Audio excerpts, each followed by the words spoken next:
ยุดวันแรกเจอแน่พายุฤดูร้อนถล่ม56จังหวัดกทมโดนด้วยทั้งฝนลูกเห็บกระหน่ำ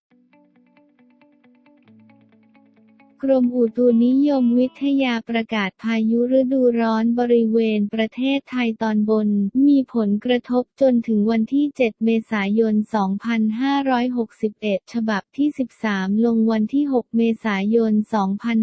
2561 ระบุว่าบริเวณภาคเหนือภาคตะวันออกเฉียงเหนือภาคกลางภาคตะวันออก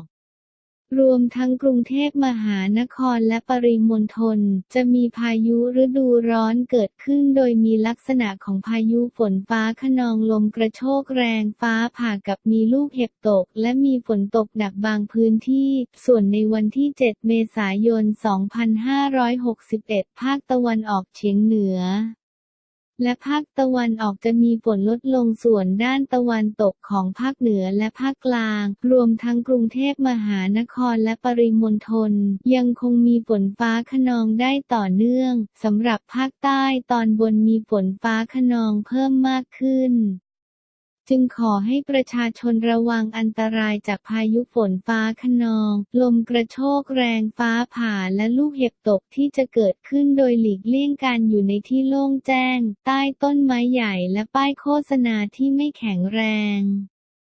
รวมถึงระวังอันตรายจากฝนตกหนักและฝนตกสะสมที่อาจทำให้เกิดน้ำท่วมขังและน้ำป่าไหลหลากสำหรับเกษตรกรควรเตรียมการป้องกันและระวังความเสียหายที่จะเกิดต่อผลผลิตทางการเกษตรไว้ด้วยโดยจะมีผลกระทบตามพื้นที่ต่าง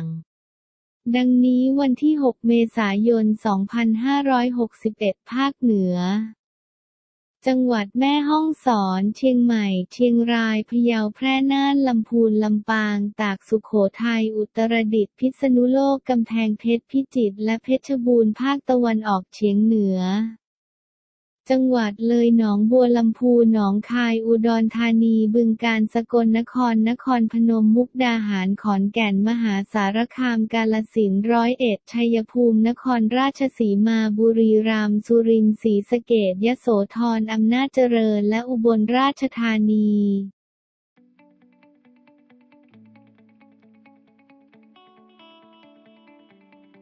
ภาคตะวันออกจังหวัดนครนายกปราจีนบุรีสระแก้วฉะเชิงเทราชลบุรีระยองจันทบุรีและตราดภาคกลางจังหวัดราชบุรีกาญจนบุรีนครสวรรค์ลพบุรีสระบุรีชัยนาทสิงห์บุรีอ่างทองพระนครศรีอยุธยารวมทั้งกรุงเทพมหานครและปริมณฑลวันที่ 7 เมษายน 2561 ภาคเหนือจังหวัดแม่ฮ่องสอนเชียงใหม่ลำพูนลำปางสุโขทัยกำแพงเพชรและตากภาคตะวันออกจังหวัดชลบุรีระยองจันทบุรีและตราดภาคกลางจังหวัดราชบุรีกาญจนบุรีอุทัยธานีสุพรรณบุรีสมุทรสงครามสมุทรสาครรวมทั้งกรุงเทพมหานครและปริมณฑลภาคใต้จังหวัดเพชรบุรีประจวบคีรีขันธ์ชุมพรสุราษฎร์ธานีและนครศรีธรรมราช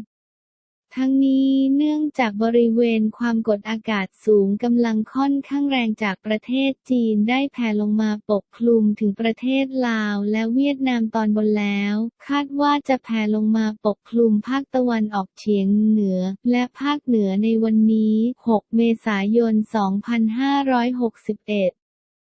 และจะแผ่ปกคลุมประเทศไทยตอนบนและทะเลจีนใต้ในวันพรุ่งนี้ 7 เมษายน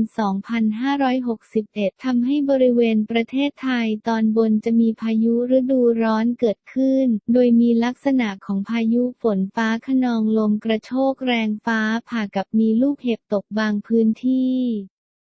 และมีฝนตกหนักบางแห่งในช่วงวันที่ 7-9 เมษายน